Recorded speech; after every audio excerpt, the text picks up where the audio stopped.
Welcome to The Explainer. Today, we're diving into one of the most powerful and maybe underrated forces we have, imagination. We're going to draw from some of literature's most incredible tales to go on a journey, all to see where just a single thought can take us. So what in the world does a pirate sailing the seven seas have in common with a simple rubber ducky? Well, they both start in the exact same place, imagination. They begin with someone asking that simple little question, what if? What if there's a world out there beyond the horizon? Or what if a simple bath could be a grand adventure? And that little question, that's the spark for this entire journey. But here's the twist. Our journey doesn't kick off with some grand adventure or a daring escape. Nope. It starts with the complete opposite. A problem I think we've all felt at some point. A world totally drained of imagination, where everything is just blah.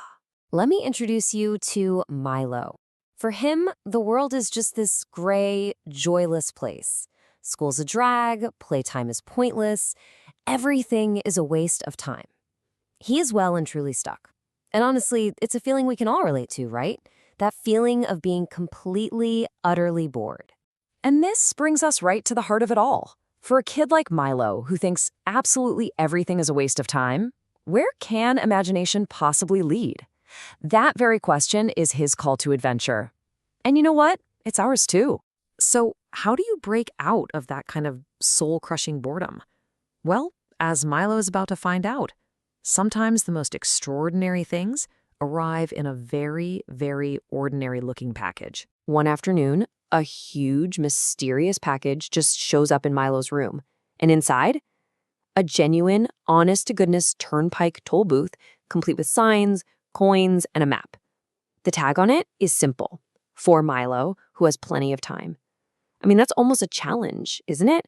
It's like it's saying, oh, you think you're wasting all this time? Well, here you go, do something with it. And that little spark of curiosity is the universal key. It wasn't just Milo. Think about Alice, sitting by the river, bored out of her mind, until a rabbit with a pocket watch runs by. Suddenly she is burning with curiosity, a feeling so strong that she just tumbles down a rabbit hole without a second thought. It's that same exact force that finally gets Milo to get in his little toy car and act. So Milo drives through the toll booth, and right away, the world stops making sense like it used to. His first stop is a place called Expectations. There he meets the weatherman, who isn't concerned with what the weather will be, but whether there will be weather at all. It's a world built on wordplay and, frankly, some very twisted logic. From there, things get even stranger. Milo's car just stops. He's stuck in a place called the Doldrums, a little swamp where nothing ever happens. And why? Because the locals, called the Lethargiarians, have made two things completely illegal: thinking and laughing. Think about that for a second. In this world, the biggest crime you can commit is to have an imagination. Now, you might be thinking these places are just pure random chaos, but they're really not. They have their own strict rules, their own weird, intricate logic. So let's actually take a peek at how these systems work. At the heart of this new land is a huge battle of ideas. On one side, you've got Dictionopolis, ruled by King Azaz, who is convinced that words are the most important things in the universe. On the other side is Digitopolis, ruled by the mathematician, who argues that numbers are the only things that truly matter. Their rivalry got so bad that they actually banished the only two people who could bring any balance, the princesses Rhyme and Reason. Everyone in these lands is absolutely obsessed with precise meaning. And that's why a word like misapprehension is so critical here. It perfectly captures one of the main themes, just how dangerous it is to have the wrong idea about something, or an incomplete one. And this is where it gets really brilliant, where you see how these worlds really operate. Imagination here isn't just an idea in your head. It's something you can touch and taste. In Dictionopolis, you can literally eat your words, a sweet A or a dry, kind of sawdusty Z. In Digitopolis, numbers aren't just symbols. They're precious gems you can dig out of a mine. Abstract ideas become real. They become playful. But this whole journey isn't just about exploring some whimsical kingdoms. It's about to get serious. Imagination becomes a critical tool for survival, helping our heroes face some very real fears and solve what seem to be impossible problems. These worlds, of course, have their monsters. They have both literal ones and figurative ones. I mean, we've all heard the famous warning about the Jabberwock, this terrifying beast that represents those huge, monstrous challenges that just seem impossible to defeat. It's the ultimate test of courage. Milo's monsters are a little more subtle, but maybe even more dangerous. To rescue the princesses, he has to face the demons of ignorance.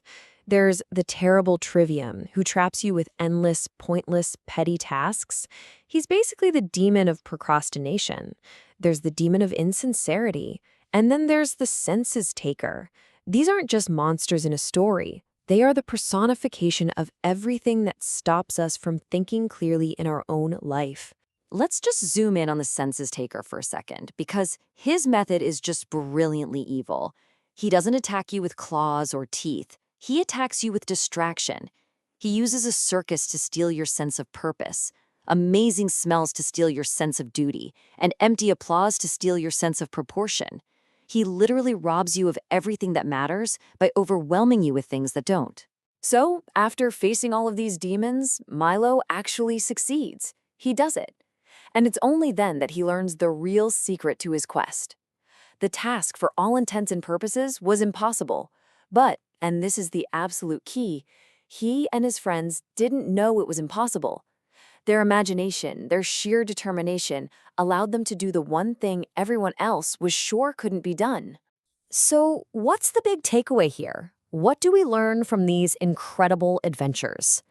How do the lessons from Wonderland and the Kingdom of Wisdom actually apply back here in our own, slightly less fantastical world?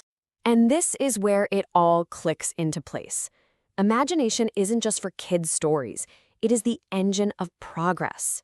It's what allows a scientist to dream up a new theory, or an artist to create a whole new style. It's that fundamental human ability to see the world not just for what it is, but for what it could be. And here it is, the final piece of wisdom that Princess Reason gives to Milo. The whole point of the journey was never about being perfect. It was about trying, and yeah, making mistakes, but most importantly, learning from them. And really, that's what imagination is all about, a process of curious, messy, wonderful trial and error.